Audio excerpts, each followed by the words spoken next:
আসসালামু আলাইকুম ওয়া রাহমাতুল্লাহি ওয়া বারাকাতুহু নাহমাদুহু ওয়া নুসাল্লি ওয়া নুসাল্লিমু আলা রাসূলিহিল কারীম আম্মা বা'দ। দূরে কাছে দেশে ও প্রবাসে যারা যেখান থেকে দেখছেন সবাইকে আন্তরিক অভিনন্দন ও মোবারকবাদ।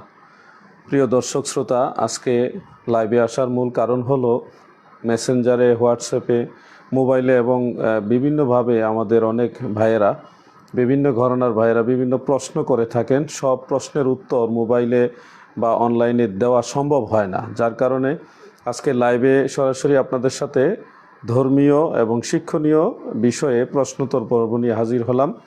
যারা লাইভে সংযুক্ত হয়েছেন আপনাদের সবাইকে অনুরোধ করছি লাইভটুকু শেয়ার করেন এবং আপনাদের ধর্মীয় যেগুলি প্রশ্ন রয়েছে, শিক্ষণীয় এবং ধর্মীয়, সে প্রশ্নগুলি অবতারণা করবেন। ইনশাআল্লাহ আমাদের জানা থাকলে আপনাদের সে প্রশ্নের উত্তরগুলি দেওয়ার চেষ্টা করব ইনশাআল্লাহ।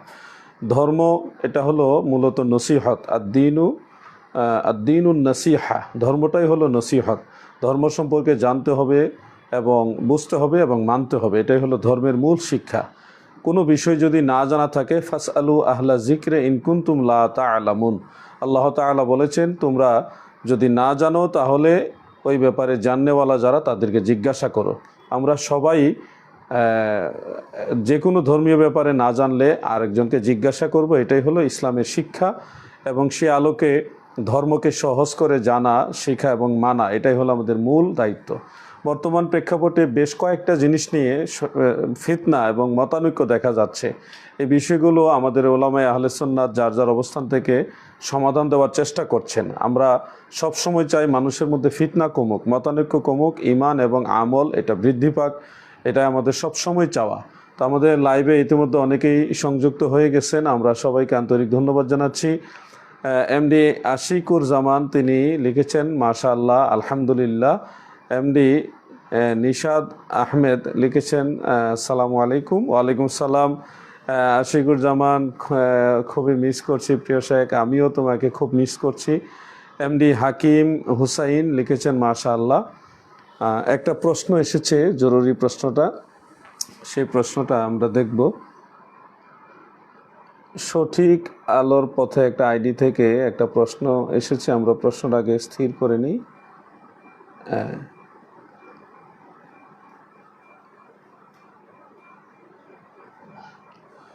তিনি জনাব সঠিক আলোর পথ একটা আইডি থেকে লেখা হয়েছে, কাবলাল জুমা বাদাল জুমা নামাজে তৃতীয় ও চতুর্থ রাকাতে সূরা ফাতিহার পর অন্য সূরা পড়তে হবে কি? সুন্দর প্রশ্ন, শিক্ষণীয় প্রশ্ন। কাবলাল জুমা বাদাল জুমা সহ সকল প্রকার সুন্নত নামাজে, সুন্নতে মুআক্কাদা হোক আর সুন্নতে গায়রে মুআক্কাদা হোক, সকল সুন্নত নামাজে প্রত্যেক রাকাতে সূরা ফাতিহা এরপরে অন্য সূরা পড়তে হবে। এটা সবাই যেন মনে রাখেন এবং ওইভাবে আদায় করবেন। শুধুমাত্র ফরজ সালাতের মধ্যে প্রথম 2 রাকাতে সূরা ফাতিহার সাথে অন্য কেরাত হয়, আর শেষের 2 রাকাতে বা শেষের 1 রাকাতে শুধুমাত্র সূরা ফাতিহা পড়তে হয়, অন্য কেরাত পড়তে হয় না। এটা শুধুমাত্র ফরজ নামাজের ব্যাপারে, কিন্তু সকল সুন্নত নামাজে অবশ্যই প্রত্যেক রাকাতে আপনারা সূরা ফাতিহা এবং কেরাত সম্পন্ন করবেন, মিলিয়ে পড়বেন। ধন্যবাদ আপনাকে প্রশ্ন করার কারণে। এই ধরনের প্রশ্নগুলি আমাদের সকলের উপকারে আসে এবং আমলে উৎসাহ বাড়ায়। তো আপনাকে অসংখ্য ধন্যবাদ। আমাদের সাথে আরও অনেকে সংযুক্ত হয়েছেন। এমডি নিশাদ আহমেদ তিনি আমাদের সাথে সংযুক্ত হয়েছেন। আহমেদ আল ইয়াস তিনি লিখেছেন, আপনারা বাহাসে আসলেন না কেন? বাহাসের ময়দানে না এসে অন্য জায়গায় অবস্থান করে লাইভ করে পলায়ন করলেন কেন? এই কথাটা আসলে আপনি যে লিখলেন, আপনার কথা দিয়ে তো আপনি ধরা খেয়ে যাচ্ছেন। প্রথম বললেন আমরা বাহাসে আসলাম না কেন, তার মানে আমরা বাহাসে যাইনি আপনার কথা মোতাবেক। দ্বিতীয় বললেন আমরা ওই স্পটে না যাইয়া অন্য জায়গায় লাইভ করছি, তার মানে দ্বিতীয় কথাতে বোঝা গেল আমরা গেছি কিন্তু লাইভ করছি একটু দূরের থেকে। তাহলে আপনার কথা তো আপনি ফাইসে গেলেন ভাই, আপনি যে সঠিক কথা বলছেন না, আপনার প্রথম কথা আর দ্বিতীয় কথা তো মিলে না। বাস্তব কথাটা হলো আমরা বাহাসের স্পটে গিয়েছিলাম এবং পুলিশ প্রশাসনের বাধার সম্মুখীন হয়েছি। সেখানে মধুপুর থানার ওসি সাহেবের সাথে আমার মোবাইলে দীর্ঘ সময় কথা হয়েছে এবং 2 জন সাব ইন্সপেক্টর সেখানে উপস্থিত ছিল। দুইজন এসআই সেখানে উপস্থিত ছিল। একজনের নাম আব্দুল করিম, আরেকজনের নাম আমার খেয়াল নেই, দুইজন ছিল এবং বেশ কয়েকজন পুলিশ সদস্য ছিল। তিনাদের সাথে কথা হয়েছে এবং পুলিশের ওই রেঞ্জের ওই জেলার ওই সার্কেলের যিনি এসপি ছিলেন, পুলিশ সুপার ছিলেন, তেনার সাথেও আমার মোবাইলে কথা হয় এবং এলাকার স্থানীয় লোকদের সাথে দীর্ঘ সময় কথা হয়েছে। এরপরে পুলিশ প্রশাসনের বিশেষ অনুরোধে আমরা স্পটে না যেয়ে সামান্য একটু দূরের থেকে লাইভ দিয়ে প্রশাসনের বিষয়টা আমরা মানুষকে জানান দিয়েছি যে অনুমোদন নাই বিধায় সেই বাহার সংগঠিত হয়নি, আমরা মিথ্যার আশ্রয় নেইনি। কিন্তু আপনাদের লুৎফর রহমান ফরাইজি তিনি মাইক ধরেই বললেন যে আমরা সুন্নিরা আসিনি, আমরা পলায়ে গেছি। তো এটা একটা মিথ্যাচার না? মিথ্যা দিয়ে কি কখনো সত্য জয় করা যায়? আমরাও তো বলতে পারতাম যে আপনারা পলায়ে গেছেন, কেন আমরা বলি নাই, কারণ আমরা জানি আপনারা বাহাসের ময়দানে না আসলেও সেই মধুপুর বাহাসের স্পট থেকে 16 কিলোমিটার দূরে মধুপুর প্রপার এক মাদ্রাসায় ফরাইজি সাহেব ছিল, কিন্তু রেজাউল করিম আবরার তিনিও এত হাক ডাক দিয়ে সে বাহাসে যায়নি। এরপরে আপনাদের কি যেন আরেকজনের নাম আছে, আরেকজন তাহমিদুল মাওলানা কি যেন নামটা, উনিও যায়নি। এবং বগুড়ার যে কি কাশিমি শফিক কাশিমি সাহেব তিনিও যায়নি। আপনাদের মেইন অনেকগুলো মুবাহিস সেখানে যায় নাই। তো আপনারা মেইন মুবাহিসরাই কিন্তু সেখানে উপস্থিত নাই। একজন উপস্থিত ছিল মাওলানা লুৎফর রহমান ফরাইজি সাহেব, তাও তিনি 16 কিলোমিটার দূরে ছিল। আর আমরা কিন্তু বাহাসের স্পটে পুলিশের সাথে অনেকক্ষণ তর্কাতর্কি হয়, অনেক বাকবিতণ্ডা হয়। অবশেষে প্রশাসন অনুরোধে স্পটে না যেয়ে সামান্য একটু দূর থেকে আমরা লাইভে দেশবাসীকে প্রশাসনের অনুমোদন না থাকার বিষয়টি জানান দিয়েছি। আমরা কিন্তু সত্য কথা বলেছি, একবারের জন্য আমরা বলি নাই যে আপনারা যান নাই, আপনারা পলায়ে গেছেন, এরকম বলি না। আমরা বলেছি আপনারা বাহাসের স্পটে যান নাই, মধুপুর গিয়েছেন। আপনাদের সত্য নিউজটাই আমরা বলেছি, কিন্তু আপনারা আমাদের ব্যাপারে মিথ্যাচার করেছেন। এই মিথ্যাচারে আরও আপনারা ক্ষতিগ্রস্ত হয়ে গেলেন। একদিকে রসুল করিম সাল্লাল্লাহু আলাইহি ওয়াসাল্লামের তাজিম তাকরিমের বিরুদ্ধে দাঁড়িয়েছেন, আরেকদিকে মিথ্যার আশ্রয় নিয়েছেন। এই মিথ্যা বলতে বলতে আর কত জীবন কাটাবেন?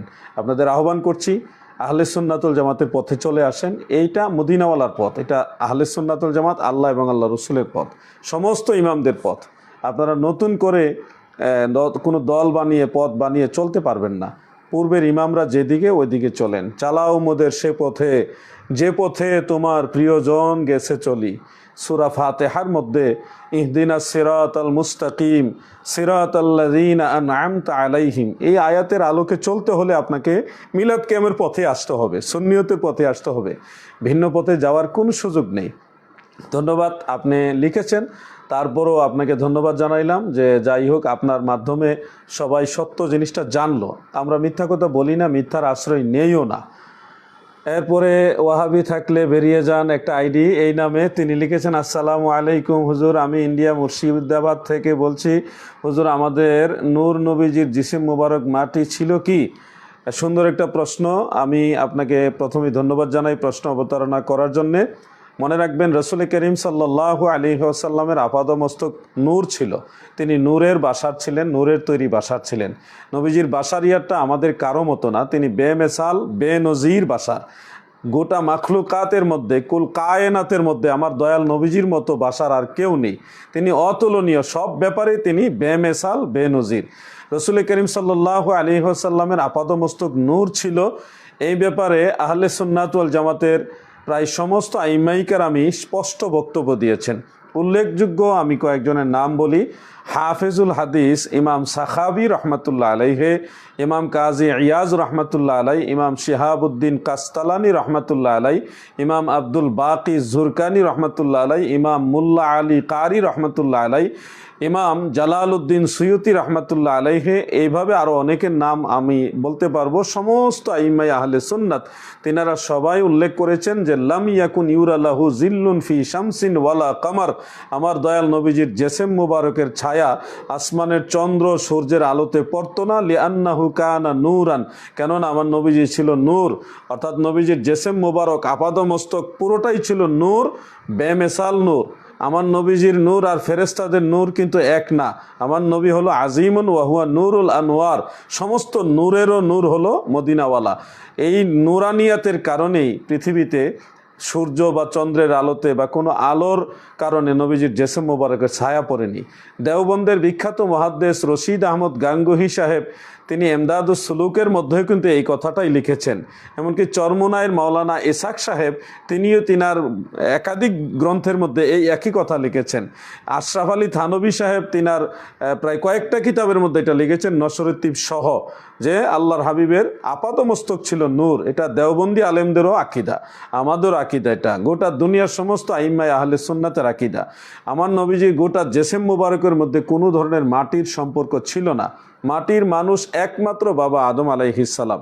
বনি আদমে যারা আছে তাদেরকে আল্লাহ তাআলা সুম্মা জাআলা নাসলাহু মিন সুলালাতিন মিন মাইন মাহিন, এটা কোরআনুল কারীমের আয়াত। বনি আদমকে আল্লাহ তাআলা সৃষ্টি করেছেন যার যার পিতামাতার শুক্রাণু ডিম্বাণু থেকে। অতএব মাটির তৈরি বলার কোনো সুযোগ নেই, একমাত্র মাটির তৈরি বাবা আদম। আর আমরা যার যার পিতামাতার শুক্রাণু ডিম্বাণু বা নুতফা থেকে সৃষ্টি। আর আমাদের দয়াল নবীজি তিনি কখন থেকে জানেন? রসুল করিম সাল্লাল্লাহু আলাইহি ওয়াসাল্লামের অনেকগুলো হাদিসের মধ্যে একটা হাদিস শরীফ আমি মাঝে মধ্যে বলি, যেটা আল কামিল ফি দুআফা ইর রিজালের মধ্যে সহিহ সনদে ইমাম ইবনু আদি রহমাতুল্লাহ আলাইহি উল্লেখ করেছেন সহিহ সনদে, যেটা তাবাকাতুল কুবরার মধ্যে মুরসাল সহিহ সনদ উল্লেখ করেছে। রসুল করিম সাল্লাল্লাহু আলাইহি ওয়াসাল্লাম বলেছেন যে কুনতু আউওয়ালান নাস ফিল খালক, এই সৃষ্টির মধ্যে আমি রাসূলুল্লাহ সাল্লাল্লাহু আলাইহি ওয়াসাল্লাম সর্বপ্রথম মানুষ। তাহলে বাবা আদম আলাইহিস সালাম এই দুনিয়াতে সর্বপ্রথম মানুষ, আর সৃষ্টি জগতে আমাদের নবী হলো সবার প্রথম মানুষ। অতএব নবীজির নূরানিয়াত এবং বাশারিয়াত দুইটার ব্যাপারে আমাদের অনেক ভালোভাবে ধারণা রাখতে হবে, বিশ্বাস রাখতে হবে। মাটির ব্যবসার কোনো সুযোগ নেই। আপনি রসুলের পাককে মাটির তৈরি কিভাবে প্রমাণ করবেন, যেখানে পবিত্র কোরআন বলছে আপনি নিজেই মাটির তৈরি না, আমরা মাটির তৈরি না, সেখানে আল্লাহ রসুলকে মাটির তৈরি, কোরআন বাদ দিয়া কোরআনুল কারীমের আয়াতকে ডিঙ্গিয়ে আপনি কি আল্লাহ রসুলকে মাটির তৈরি প্রমাণ করতে পারবেন? কোশ্চিনকালও পারবেন না। কোরআনের খেলাফে, কিতাবুল্লাহর খেলাফে কোনো খবরে ওয়াহেদ দলিল হয় না। এটা আমাদের রসুল সম্পর্কে জানতে হবে। অনেক জাল হাদিস আছে যে আমি আবু বকর উমর একই মাটির তৈরি, একই জায়গায় দাফন হব, এই ধরনের সবগুলি বর্ণনাই কোনো না কোনোভাবে জাল, কোনো না কোনো রাবি মিথ্যাবাদী রাবি আছে, সবগুলিই হলো ঝামেলা। আর আল্লাহ রসুল সাল্লাল্লাহু আলাইহি ওয়াসাল্লাম মাটির তৈরি হয়তো প্রশ্নই আসে না। আমরাই তো মাটির তৈরি না, আমরা কোরআন অনুযায়ী আমরা পানির নির্যাস থেকে তৈরি। এ বিষয়ে আরও অনেক আলোচনা রয়েছে। আমার লেখা একটা কিতাব রয়েছে নূরে মুজাসসাম, আপনারা যদি কিতাবটা অধ্যয়ন করেন তাহলে আপনাদের জন্য সহজ হয়ে যাবে ইনশাআল্লাহ। আর অনেকেই সংযুক্ত হয়েছেন, আমরা সবাইকে আন্তরিক ধন্যবাদ জানাই। মোহাম্মদ দেলোয়ার সাইদি, ঠোঁটের নিচে দাড়ি না রাখলে কি সমস্যা হবে? এটা নিয়ে ইখতিলাফ আছে, আমরা পরামর্শ দিব আপনাদেরকে। এই দাড়িটা, যেটাকে নিম দাড়ি বলে, এটা রাখার জন্য বলবো। তারপরে আরও অনেকে সংযুক্ত হয়েছেন। যারা সংযুক্ত হয়েছেন আপনাদেরকে অনুরোধ করছি একটু লাইভ শেয়ার করে দেন, যেন আরও অনেকেই এই কথাগুলি জানতে পারে। আপনার একটা শেয়ারের মাধ্যমে অন্তত একজন মানুষও যদি একটা মাসআলা জানতে পারে, সেটার জন্য তো আল্লাহ তাআলা আপনাকে উত্তম জাযা দিবেন, উত্তম প্রতিদান দিবেন। তারপরে সিয়াম শেখ তিনি লিখেছেন সৌদিতে কি মাযহাব আছে, তারা কি মাযহাব মানে? খুব সুন্দর প্রশ্ন করেছেন। সৌদিতে মক্কা মুকাররমা এবং মদিনা মুনাওয়ারার যে ইমাম রয়েছেন, কাবা শরীফের ইমাম, মসজিদে নববী শরীফের ইমাম যারা, তেনারা সবাই মাযহাব মানে। আমার কথাটার সত্যতা যাচাই করার জন্যে আপনি প্রয়োজনে নিজের মোবাইলে গুগলে গিয়ে কাবা ঘরের অন্যতম ইমাম শেখ আব্দুর রহমান সুদাইসি অথবা শেখ আব্দুর রহমান হুজাইফি, ওনারা বয়োজ্যেষ্ঠ এবং প্রবীণ ইমাম, তিনাদের নাম লিখে সার্চ দেন, উইকিপিডিয়াতে দেখেন ওনাদের নামের সাথে লেখা আছে ওনারা হাম্বলি মাযহাব অনুসরণ করেন এবং আকীদাগতভাবে আহলে সুন্নাত ওয়াল জামাত অনুসরণ করেন। বাংলাদেশে যারা প্রচার করে বেড়াচ্ছেন যে সৌদি আরবে মাযহাব না, এরা মিথ্যাবাদী। আপনারা নিজেরা মোবাইলে যাচাই করে দেখেন, কাবা ঘরে ইমামরা মাযহাব মানে, এমনকি খোদ সৌদি আরবের গভর্নমেন্ট তারা হাম্বলি মাযহাবের ফেকাকে ফলো করে, হাম্বলি মাযহাবের ফেকা অনুযায়ী রাষ্ট্র পরিচালনা করে। আর তারা এই দেশে লামাযহিবরা প্রচার করে সৌদি আরবে মাযহাব নাই, এরা মিথ্যাবাদী। ধন্যবাদ আপনাকে। আরও অনেকেই প্রশ্ন করেছেন। বিএম মুরাদ হুসাইন আমার অত্যন্ত মহব্বতের এক ভাই, তিনি লিখেছেন নিঃসন্দেহে নবী করিম সাল্লাল্লাহু আলাইহি ওয়াসাল্লাম নূরের তৈরি, আমি আপনার সাথে একমত। এরপরে মোহাম্মদ জিলু তিনি লিখেছেন আপনি রাইট কথা বলেছেন, আপনাকে ধন্যবাদ জানাই আপনার মূল্যবান মতামতের জন্যে। আরও যারা কমেন্টস করছেন, হাফেজ ইকরাম হুসাইন সালাম দিয়েছেন, ওয়ালাইকুম সালাম। এমডি মমিনুল হক মমিন লিখেছেন মাশা আল্লাহ, আল্লাহ আপনাকে জাযায়ে খায়ের দান করুক। এরপরে এমডি আশিক মিয়া শাউন তিনি লাভ রিয়েক্ট দিয়েছেন। একটা ভাই উবাইদুর রহমান তিনি সুন্দর একটা কোশ্চেন করেছেন। তিনি লিখেছেন খলাকাল ইনসানা মিন সলসলিন কাল ফাখার, সূরা আর রহমানের 14 নম্বর আয়াত এটা। উনি এটা লিখেছেন মানুষকে তিনি সৃষ্টি করেছেন পোড়া মাটির মতো শুষ্ক মৃত্তিকা থেকে। আপনি সঠিক উপস্থাপনা করেছেন, কিন্তু আপনাকে আরেকটু স্টাডি করতে হবে যে এখানে খলাকাল ইনসান বলতে আল্লাহ তাআলা যে ইনসানের কথা বলেছেন, তাফসিরে কুরতুবি, তাফসির ইবনে কাসির, তাফসিরে বাইজাবি, আরও যত তাফসিরের কিতাব আছে, তাফসিরে রুহুল মাআনি, এই কিতাবগুলিতে দেখেন যে আহলে তাফাসির যারা তিনারা সবাই ঐকমত্য পোষণ করেছেন, ইত্তেফাক বা সবাই একমত হয়েছেন যে এই খলাকাল ইনসান, এই ইনসান হলো বাবা আদম আলাইহিস সালাম। অর্থাৎ শুকনো মৃত্তিকা, যেটা শুষ্ক মৃত্তিকা, ঠনঠনে মাটি থেকে যে ইনসানকে আল্লাহ তাআলা সৃষ্টি করেছেন, সেই ইনসান আমরা নই, সেই ইনসান হলো হজরতে আদম আলাইহিস সালাম। এটা আপনি যে কোনো তাফসির খুললে পেয়ে যাবেন, একটু স্টাডি করুন, দেখবেন পেয়ে যাবেন। এই ইনসান দ্বারা সব মানুষকে বোঝানো হয়নি ভাইজান, এটা বাবা আদম আলাইহিস সালামকে বোঝানো হয়েছে। এই জন্য বাংলা অনুবাদের উপর নির্ভর না করে এই কোরআন বোঝার জন্য আপনাদেরকে হাদিস পড়তে হবে, তাফসির পড়তে হবে। এই পড়লে আপনাদের ভিতরে এই যে খটকাগুলি, এগুলি ছুটে যাবে ইনশাআল্লাহ। প্রশ্ন করার জন্য উবাইদুর রহমান সাহেবকে আমি অসংখ্য ধন্যবাদ জানাচ্ছি। এভাবে আপনারা প্রশ্নগুলি অবতারণা করবেন, আপনাদের সাথে আমাদের কথাগুলি লেনাদেনা হোক, আদান প্রদান হোক, হলে আমাদের অনেক ভুল বুঝাবুঝির অবসান ঘটবে। আপনাদেরকে আবারও বলছি, লাইভটা শেয়ার করে দেন। আপনার একটা শেয়ারের মাধ্যমে আরও 2-4টা ভাই এই কথাগুলি জানতে পারবে। এতে করে আল্লাহ এবং আল্লাহ রসুলের পথ তারা খুঁজে পাবে, বা ভুল বিভ্রান্তি থাকলে এটা কেটে যাবে। আপনাদের সহযোগিতা কামনা করছি। সুন্নিয়তের পতাকা একটা আইডি থেকে লিখেছেন, হুজুর আপনাকে আমার নবীজি সাল্লাল্লাহু আলাইহি ওয়াসাল্লামকে ভালোবাসার কারণে আপনাকে অনেক মোহাব্বত করি, আল্লাহ তাআলা কবুল করুক। আমিও দয়াল নবীজির মহাব্বতে আল্লাহ তাআলা সন্তুষ্টির জন্য আপনাকে ভালোবাসি, আপনাদের সবাইকে ভালোবাসি। মোহাম্মদ ফয়েজুল্লাহ মাজহারি তিনি লিখেছেন, হুজুর ফরজ নামাজে সূরা ফাতিহার পর বিসমিল্লাহ পাঠ করার বিধান কি? যদি আমি কোনো সূরার শুরু থেকে তেলাওয়াত শুরু করি অথবা কোনো সূরার মাঝখান থেকে তেলাওয়াত শুরু করি। সুন্দর শিক্ষণীয় প্রশ্ন করেছেন। ফেকার কিতাবে এই ব্যাপারে বিস্তারিত মাসআলা রয়েছে। মনে রাখবেন, শুধুমাত্র সূরা নমলের মধ্যে বিসমিল্লাহির রহমানির রহিম এটা সূরার অংশ হিসেবে উল্লেখ আছে। এছাড়া কোরআনুল কারীমের যত জায়গায় বিসমিল্লাহ শরীফ আছে, কোনো বিসমিল্লাহ কিন্তু কোনো সূরার অংশ না। মনে রাখবেন, সূরা ফাতিহার শুরুতে বিসমিল্লাহ আছে, এটা সূরা ফাতিহার অংশ না। সূরা বাকারার শুরুতে আছে, আলে ইমরানের শুরুতে আছে, এক কথায় সমস্ত সূরা তওবা ব্যতীত বাকি সমস্ত সূরার শুরুতে বিসমিল্লাহ রয়েছে। এই বিসমিল্লাহ কোনো সূরার অংশ নয়, শুধুমাত্র সূরা নমলের ভিতরে, সূরার ভিতরে এই বিসমিল্লাহির রহমানির রহিম সম্পূর্ণটা রয়েছে, ওটা ওই সূরার অংশ। ওই সময়টা আপনাকে পুরোটা পড়তে হবে। এছাড়া আপনি নামাজের ভিতরে সূরা ফাতিহার পরে যদি কোনো সূরা বা কোনো সূরার অংশ তেলাওয়াত করা শুরু করেন, কোনো ক্রমেই বিসমিল্লাহ পড়বেন না। মনে রাখবেন, ওই বিসমিল্লাহ যদি আপনি পড়েন তাহলে সুন্নত তরিকার বাইরে আপনি কাজ করলেন, এটা সিস্টেমের বাইরে কাজ করলেন।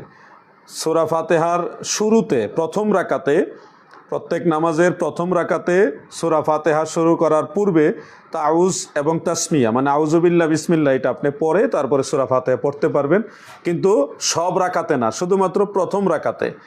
আর প্রত্যেক নামাজে, সেটা ফরজ হোক, ওয়াজিব হোক, সুন্নত হোক, নফল হোক, প্রত্যেক নামাজের প্রথম রাকাতে হোক আর যে কোনো রাকাতে হোক, সূরা ফাতিহার পরে যে কেরাত বা সূরা আপনি পড়বেন, সেটা শুরুতে কোনো ক্রমেই বিসমিল্লাহ পাঠ করবেন না।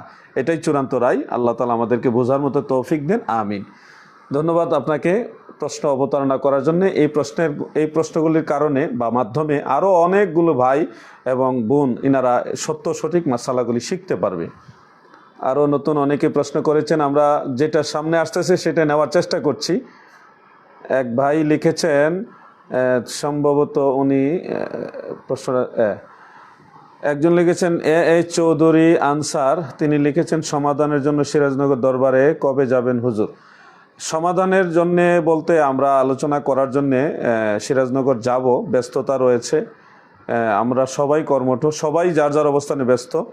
যাব ইনশাল্লাহ। আমি মুফতি শেখ শিব্বির সাহেবকে বলেছি, তিনি আমাকে ইনভাইট করেছেন ভয়েস রেকর্ড দিয়ে, খুব মানে মমতাময়ী আদর দিয়ে, স্নেহ দিয়ে, ভালোবাসা দিয়ে দাওয়াত দিয়েছেন। অত্যন্ত ভালোবাসার স্বরে তিনি আমাকে ভয়েসটা দিয়েছেন, আমিও তিনাকে রিপ্লাই দিয়েছি। আমি খুব তাড়াতাড়ি ইনশাল্লাহ যাব। তবে আমার একটা অনুরোধ, সিরাজনগর দরবার শরীফ একটা ঐতিহ্যবাহী দরবার শরীফ। আহলে সুন্নাত ওয়াল জামাতের এই ময়দানে সিরাজনগর দরবার শরীফের অনেক অবদান রয়েছে, এটা আমরা অকপটে স্বীকার করি। কিন্তু আমার কাছে কেন যেন মনে হচ্ছে আল্লামা সাহেব কেবলা সিরাজনগরী সাহেবের সারা জীবনের পরিশ্রম, সারা জীবনের অর্জন ধ্বংস করে দেওয়ার জন্যে একটা বা দুই একটা হুতুম পেঁচা এই সিরাজনগর দরবার শরীফের বিরুদ্ধে কাজ করতেছে, যারা নিতান্তই অযোগ্য এবং অগ্রহণযোগ্য। এই দুই একটা হুতুম পেঁচার কারণে আল্লামা সাহেব কেবলা সিরাজনগরী এবং সিরাজনগর দরবার শরীফের মান সম্মান নষ্ট হয়ে যাক, এটা আমরা চাই না। একেবারে হৃদয় থেকে বলছি, এটা আমরা চাই না। এই দুই একটা হুতুম পেঁচা না, একটা জঘন্য বেয়াদবেরা, এদের ভাষা শব্দ চয়নেরও কোনো সৌন্দর্য নেই, কার সাথে কীভাবে কথা বলতে হবে সেটা পর্যন্ত জানে না। এই দুই একটা হুতুম পেঁচা সম্পর্কে সিরাজনগর দরবার শরীফ যদি দায়িত্বশীল ভূমিকা না নেন, তাদেরকে যদি দরবার থেকে দূরে না সরান, তাহলে এটার বড় ধরনের মাসুল সিরাজনগর দরবার দিতে হবে। আমরা হুমকি দিচ্ছি না, ওনাদের কারণেই ওনারা ক্ষতিগ্রস্ত হয়ে যাবেন, সেটাই বলছি।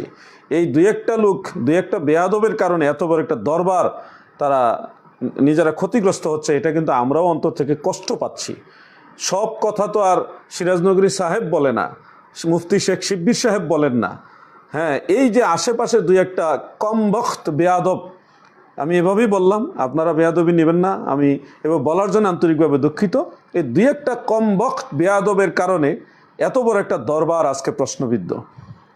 সুন্নিয়ত কি নতুন এসেছে? আমরা কি নতুন করে আলা হজরতকে বুঝতে হবে? আলা হজরতকে ইদানিং নতুন আসছে নাকি? আলা হজরত আগে ছিল না? এতদিন আলা হজরতকে যেভাবে আমরা মেনেছি ওইভাবে মানবো, নতুন করে আলা হজরতকে আবার কীভাবে মানতে হবে? সব সময় যেভাবে মেনেছি ওইভাবে মানবো। এই জন্যে সিরাজনগর দরবার শরীফে আমি যাব, খুব তাড়াতাড়ি ইনশাল্লাহ যাব। সময় একটু ব্যস্ততার মধ্যে আছি, সুযোগ করে আমি যোগাযোগ করে আপনাদেরকে জানিয়েই তারপরে যাব ইনশাল্লাহ। ধন্যবাদ। এমডি শাফিন আহমেদ, তিনি সালাম দিয়েছেন। ওয়ালাইকুম সালাম, আলহামদুলিল্লাহ ভালো আছি, আশা করি আপনিও ভালো আছেন। আরও যারা প্রশ্ন করছেন, আপনারা সবার প্রশ্নগুলি নেওয়ার চেষ্টা করছি। আব্দুর রহিম তিনি লিখেছেন, আসসালামু আলাইকুম, আট্রসি হক না বাতিল একটু দয়া করে জানাবেন। আট্রসি একটা গ্রামের নাম, একটা গ্রাম হক না বাতিল সেটা বলা, এটা টোটালি একটা অমূলক কথা, অপ্রয়োজনীয় কথা। আমি বলবো যে আট্রসি দরবারের যে সিলসিলা সেটা হক। আট্রসি দরবারের যে পীর সাহেব ছিলেন আমার পীর কেবলাজান হুজুর, তিনি আহলে সুন্নাত ওয়াল জামাতের আকীদা বিশ্বাস করতেন। তিনি মুজাদ্দিদ আল-ফিসানি রাদিয়াল্লাহু আনহুর আকীদার অনুসারী ছিলেন। কিন্তু তিনার নামে বেশ কয়টা বই মার্কেটে চালিয়ে দেওয়া হয়েছে, অনেকগুলো কথা মার্কেটে চালিয়ে দেওয়া হয়েছে যেগুলো আহলে সুন্নাত ওয়াল জামাতের খেলাফ। এমনকি শিয়া মতবাদ পর্যন্ত হুজুর কেবলাজানের নামে সেখানে লালন করা হচ্ছে। অনেক শিরিক এবং বিদাত ভণ্ডামি সেখানে প্রতিষ্ঠিত করা হয়ে গেছে, যার কারণে আমি সেখান থেকে সরে আসছি। কিন্তু আমি আমার পীর কেবলাজানকে ভুলিনি, আমার পীর কেবলাজানের প্রতি আমার তাজিম সম্মান রয়েছে। কিন্তু এই শিয়াবাদ ভণ্ডামি এবং কোরআন সুন্নাহ বিরোধী বা শিরক এবং বিদাত যেগুলি রয়েছে, এগুলির সাথে আমার সম্পর্ক বিচ্ছেদ হয়েছে। ধন্যবাদ আপনাকে। ওলি আল্লাহদেরকে ভালোবাসবেন, কিন্তু ভণ্ডামিকে বয়কট করবেন, এটা হলো আমার পরামর্শ। হাফেজ এমডি জাহিদ হোসেন লিখেছেন, হুজুর মসজিদের কোথায় দাঁড়িয়ে একামত দিবে? একামত দেওয়ার জন্য উত্তম স্থান হলো যে ইমাম সাহেবের পিছনেই প্রথম কাতারে মুয়াজ্জিন দাঁড়িয়ে তারপর একামত দেবে, এটাই হলো উপযুক্ত জায়গা। কোনো ক্রমে কোনো কারণে যদি দ্বিতীয় কাতারে অথবা ইমাম সাহেব বরাবর পিছনে না হয়, একটু ডানে বামে হয়, এতেও একামত দিতে পারবেন, কোনো অসুবিধা নেই। এটা ফেকার মাসালা, বিভিন্ন ফেকার কিতাবে এইভাবেই আমরা পড়েছি। ধন্যবাদ আপনাকে। এরপরে আমাদের ইকবাল প্রশ্ন করেছেন, ইকবাল আল মুজাদ্দিদি, কমেন্টটা কোথায় চলে গেল? আমি আসলে অনলাইন সম্পর্কে ভালো একটা বুঝি না, একটা টিপ দিলে আরেকটা চলে যায়, এই জন্য অনেকের প্রশ্ন আমি পড়তে পারি না। মামুন আহমদ তিনি লিখেছেন, আসসালামু আলাইকুম। ওয়ালাইকুম সালাম। আহ, আমি যে প্রশ্ন উত্তর দিলেন না, উনি সম্ভবত একটা প্রশ্ন করেছেন, আমার সামনে সে প্রশ্নটা আসেনি, এই জন্য দিতে পারিনি। আপনি মনক্ষুণ্ণ হবেন না, সামনে পড়লে আমি অবশ্যই উত্তর দিব। মনির হোসেন লিখেছেন, দয়াল নবীজিকে ভালোবাসার ফজিলতটা যদি বলতেন। দয়াল নবীজিকে ভালোবাসাটাই হলো ঈমান। যার অন্তরে রসুল পাকের মহব্বত বা ভালোবাসা নাই, সে ঈমানদার হতে পারে না। ঈমানদার হওয়ার প্রথম শর্ত হলো আল্লাহ রসুলকে ভালোবাসতে হবে। রসুল পাকের ভালোবাসার মাধ্যমে আল্লাহর ভালোবাসা হাসিল হয়। এই ভালোবাসার বিষয়টা গুরুত্ব দিতে গিয়ে ইমাম বুখারী তার সহিহ গ্রন্থে প্রথম দিকেই 7ম পৃষ্ঠার মধ্যে লিখেছেন, বাবু হব্বির রাসূলি মিনাল ঈমান, রসুল পাকের মহব্বত হলো ঈমান। এটাকে স্পষ্ট করে লিখেছেন। ধন্যবাদ আপনাকে প্রশ্ন অবতারণা করার জন্যে। আরও যারা প্রশ্ন করছেন আমি সবারটাই নেওয়ার চেষ্টা করব। আমাদের ইকবালের প্রশ্নটা এসছে, আসসালামু আলাইকুম। ওয়ালাইকুম সালাম। আশা করি পবিত্র মহরম মাসটাকে আহলে বাইতের আলোচনা করবেন। নিঃসন্দেহে আহলে বাইতে রসুল, বিশেষ করে সোহাদায়ে কারবালা ইমাম হুসাইন রাদিয়াল্লাহু আনহু এবং তিনাদের সঙ্গীদের নিয়ে আমরা আলোচনা করব। কিন্তু মুশকিলটা হয় কখন জানেন?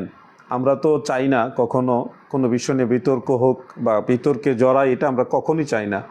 আহলে বাইতে রসুল সাল্লাল্লাহু আলাইহি ওয়াসাল্লামের আলোচনাকালে কেউ যদি অন্য কোনো সাহাবীকে আঘাত করে কথা বলে, তখন নবীজির মহব্বতের কারণে, রসুলের পাকের সঙ্গীকে আঘাত করার কারণে, তখন আমরা এটা জবাব দেওয়া জরুরি মনে করি। কারণ আমরা চাই না আল্লাহর হাবিবের একজন আদনা সাহাবিও আমাদের পক্ষ থেকে আঘাতপ্রাপ্ত হোক, এটা আমরা চাই না। আমরা আহলে বাইতকে ভালোবাসি। নিঃসন্দেহে আহলে বাইতের আলোচনা করা ইবাদত, আহলে বাইতকে ভালোবাসা ঈমানের অংশ।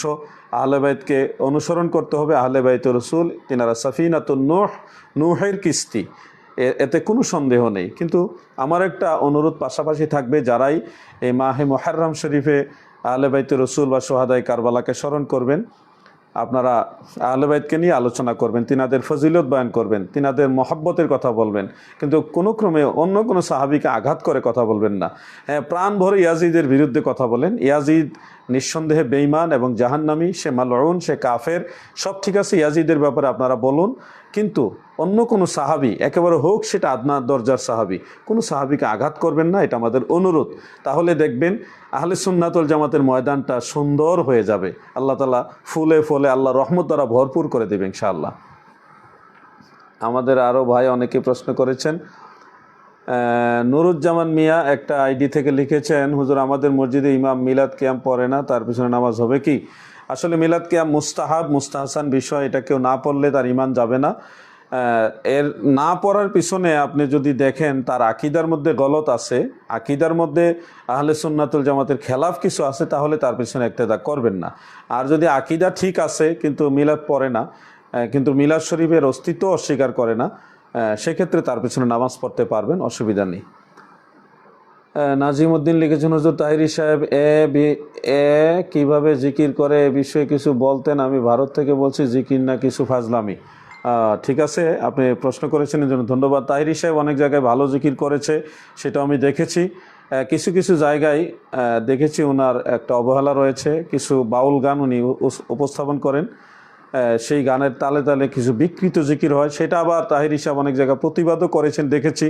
সব কিছু মিলিয়ে আমরা সমালোচনা চাই না, আমরা চাই সংশোধন। প্রত্যেকের, আমারও ভুল আছে, ভুল থাকতেই পারে, প্রত্যেকেই সংশোধন হয়ে আহলে সুন্নাতুল জামাতের পথে চলবো, মদিনাওয়ালার গোলামি করব, ইসলামের পথে থাকবো, এটাই হলো আমাদের সকলের চাওয়া। আপনি যেটা বলেছেন, হ্যাঁ কিছু সীমালঙ্ঘন রয়েছে, এই সীমালঙ্ঘনগুলি সংশোধন হোক, সেটা আমরা চাই। ধন্যবাদ আপনাকে। আরও অনেকে প্রশ্ন করেছেন, আমরা আরও কয়েকটা প্রশ্ন নিয়ে তারপর লাইভ থেকে বিদায় নিব। হুজুর আমার অনেক পীরের দরবারে দেখা যায় মহিলা নিয়ে গান বাজনা বাজানো হয়, কতটুকু সঠিক জানাবেন? এটা নিঃসন্দেহে হারাম এবং কবিরা গুনাহ। যে পীরের দরবারে এই ধরনের নারী পুরুষের নৃত্য হয়, গান বাজনা হয়, এটা ভণ্ড পীরের দরবার। এই ধরনের দরবার থেকে নিজেকে বিরত রাখবেন, না হলে এই পীর সাহেব জাহান্নামে যাবে, আপনাকেও জাহান্নামে নিয়ে যাবে। নাজমুল আজাদি তিনি একটা প্রশ্ন করেছেন, আসসালামু আলাইকুম হুজুর। ওয়ালাইকুম সালাম। আপনার কাছ থেকে জানতে চাই, মুহররম মাসে আমাদের করণীয় বর্জনীয় কি? মাহে মুহররমে আমাদের সকলের করণীয় হলো আহলে বাইত রসুলকে স্মরণ করা, এমনকি সোহাদায়ে কারবালাকে স্মরণ করে বিশেষ বিশেষ নেক আমল করা, দান সাদাকা করা, ভালো নেক মজলিস করা, মিলাদ মাহফিল জিকির আজকার করা, ইসালে সওয়াব করা।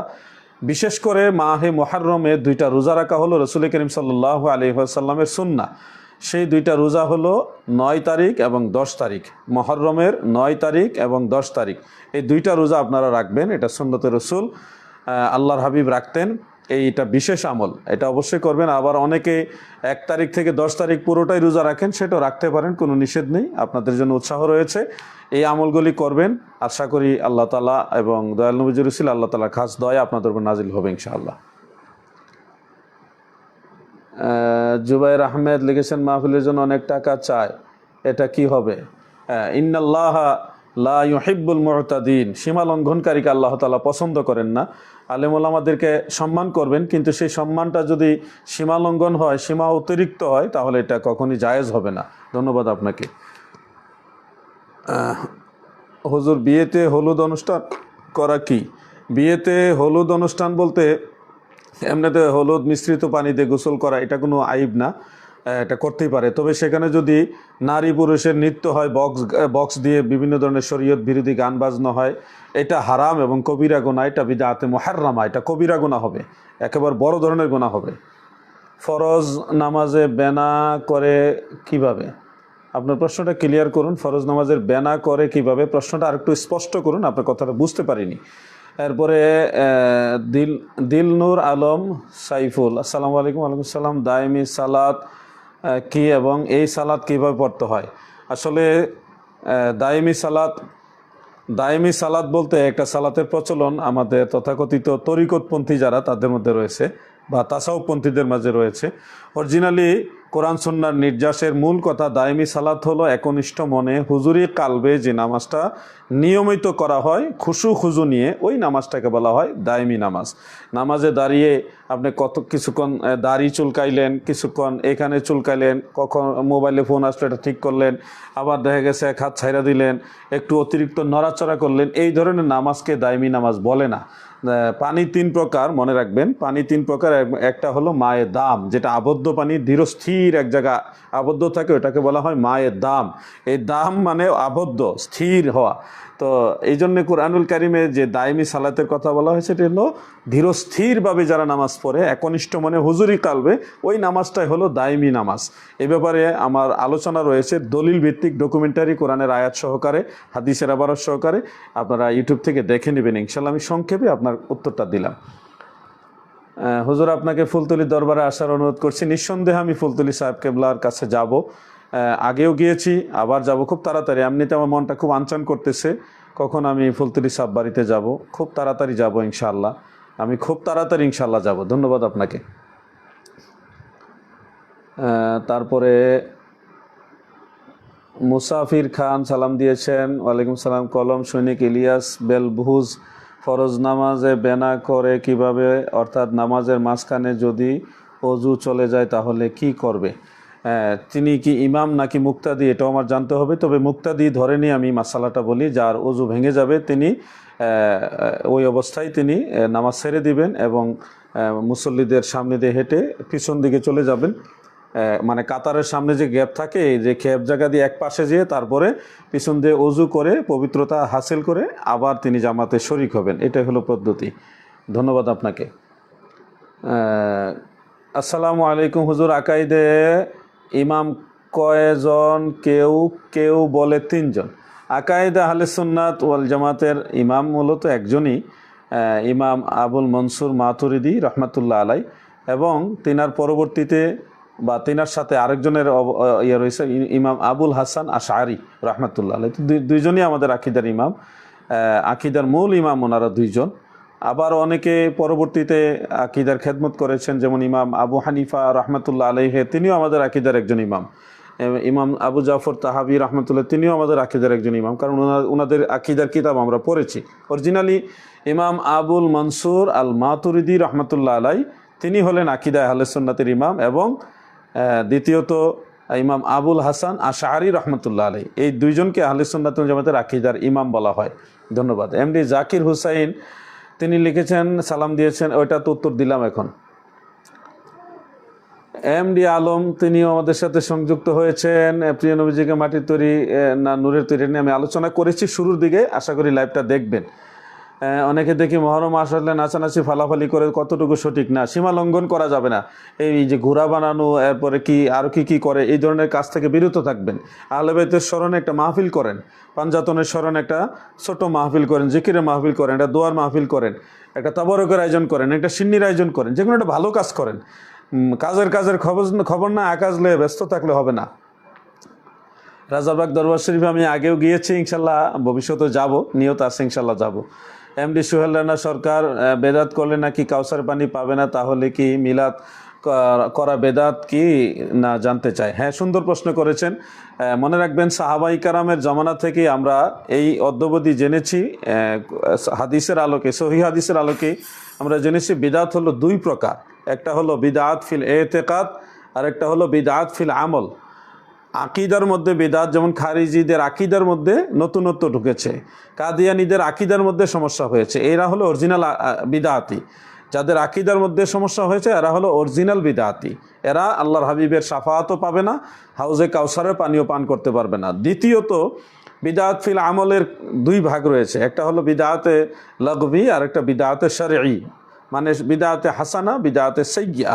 এই ভাগাভাগিগুলি আমরা করিনি, ইমামরাও করিনি। এই দুইটা ভাগ স্বয়ং আল্লাহ রসুল সাল্লাল্লাহু আলাইহি সাল্লাম ইঙ্গিত করে গেছেন। যেমন সহিহ মুসলিমের মধ্যে আছে, মান সান্না ফিল ইসলামে সুন্নাতান হাসানা, যে সুন্নতে হাসানা উত্তম প্রচলন, আরেকটা হলো সুন্নতে সাইয়্যা মন্দ প্রচলন। এই যে সহিহ মুসলিমের এই হাদিস, এটা টোটাল 5 জন সাহাবী থেকে হাদিসটা রয়েছে। এই হাদিস থেকে এবং আরও অনেক হাদিস রয়েছে, মার আল মুসলিমুন হাসানান ফাহু ইনদাল্লাহি হাসান, আরও অনেক হাদিস রয়েছে। এই হাদিসগুলিকে ব্যাখ্যা বিশ্লেষণ করেই মুহাদ্দিসিনে কেরাম আমাদেরকে জানিয়েছেন বেদাত দুই রকম রয়েছে। এক ধরনের বিদাত এটা উপকারী, ইসলামের জন্য জায়েজ, মুসলমানের জন্য জায়েজ। আরেক ধরনের বিদাত হলো নাজায়েজ। যেমন উদাহরণ হিসেবে আপনাকে বলি, যিনি প্রশ্ন করেছেন আপনিও শুনুন, যারা শুনছেন সবাই মনোযোগ দিয়ে শুনেন। বিদাতের মধ্যে উত্তম বিদাত একটা হলো কোরআন শরীফের মধ্যে জের, জবর, পেশ, জজম, তাসদিদ, এগুলি কিন্তু বিদাত, কিন্তু নাজায়েজ না, এটা জায়েজ বিদাত, নিশ্চয়ই আপনাদের জানা আছে। এবং আপনারা দেখেন মসজিদের ভিতরে যে কাতারের দাগ দেওয়া আছে, কাতার যে আমরা দাঁড়াই, এই দাগটা এটাও কিন্তু বিদাতের অন্তর্ভুক্ত, কিন্তু পৃথিবীর সব মসজিদে এটা আছে, কিন্তু এটা বেদাত। এটা কিন্তু রসুল বা সাহাবাই কেরামের জমানা ছিল না, পরবর্তীতে অনেক পরে এটা আবিষ্কার হয়েছে। মসজিদের যে দান কালেকশনের জন্য বাক্স, দান বাক্স, আমরা সবাই এটা জায়েজ জানি, কিন্তু এটা বিদাত, কিন্তু নাজায়েজ না, জায়েজ বিদাত। এরকম অসংখ্য বিদাত রয়েছে যে বিদাতগুলি আমরা আমল করে থাকি। তো মিলাদ শরীফটা হলো মূলত মিলাদের যে মূল কাজটা, এটা সরাসরি সুন্নত। আর প্রচলিত যেমন দুরূদ শরীফ আমরা পড়ি, কাসিদা পড়ি নবীজির শানে, তারপরে দোয়া করি, এটা আমত্ত আম করি, মানুষকে খাবার দেই, যেটাই খাওয়াই, যতদূর পারি খাওয়াই, এই যে অতিরিক্ত আর কয়েকটা ভালো কাজ সংযুক্ত হয়েছে, এই সবগুলি মিলিয়ে একসাথে হলো মুস্তাহাব, মানে বিদআতে হাসানা হিসেবে মুস্তাহাব। কিন্তু মূল যে কাজটা রসুল পাকের বেলাদতের তাজকেরা আলোচনা, এটা কিন্তু সুন্নত, সরাসরি সুন্নত। আর সাথে যে দোয়া যুগ হয়েছে, তাবারক যুগ হয়েছে, দরুদ শরীফ যুগ হয়েছে, সালাম যুগ হয়েছে, কাসিদা শরীফ যুগ হয়েছে, এগুলি অনেকগুলো ভালো কাজ একসাথে সংযুক্ত হয়েছে বিধায় ফুকাহাই কারাম এবং মুহাদ্দিসিনে কারাম এটাকে মুস্তাহসান বা মুস্তাহাব বলেছেন। অতএব আমরা এমন নয় যে মিলাদ শরীফ আমরা এটা কোরআন সুন্নাহ টোটাল বাইরে থেকে কিছু একটা করছে, এরকম না। এটা কোরআন সুন্নাহ দ্বারা প্রমাণিত, এটা মুস্তাহাব আমল। এটা ওই বিদাতের অন্তর্ভুক্ত নয় যে বিদাত করলে আল্লাহ রসুল শাফাত করবে না বা হাউজে কাউসারে পানি পান করাবে না। ধন্যবাদ জানাচ্ছি। আজকে আর সামনে যাব না। যারা যারা সংযুক্ত হয়েছেন, হাবিবুর রহমান ভাই, এমডি হাকিম হুসাইন, নাজমুল ইসলাম সুমন, আপনাদের সবাইকে অসংখ্য অসংখ্য ধন্যবাদ জানাচ্ছি। চেষ্টা করেছি। সুজন মাহমুদ খান, মাওলানা আসাদুজ্জামান, আমাদের আসাদ ভাই, তিনিও সংযুক্ত হয়েছেন। সাজবুর আলী, তিনিও সংযুক্ত হয়েছেন। শাফিন আহমদ, হাবিবুর রহমান, তিনিও সংযুক্ত হয়েছেন। পীরজাদা শেখ ফরিদ, তিনিও আমাদের সাথে সংযুক্ত হয়েছেন। মোহাম্মদ রাকিব হুসাইন, তিনিও সংযুক্ত হয়েছেন। আমি কয়েকজনের নাম পড়ে দিলাম, আরও অনেকের নাম হয়তো বাদ থাকতে পারে। আপনাদের সবাইকে আন্তরিক ধন্যবাদ জানিয়ে আজকের মতো বিদায় নিচ্ছি। আসসালামু আলাইকুম ওয়া রাহমাতুল্লাহি ওয়া বারাকাতুহু।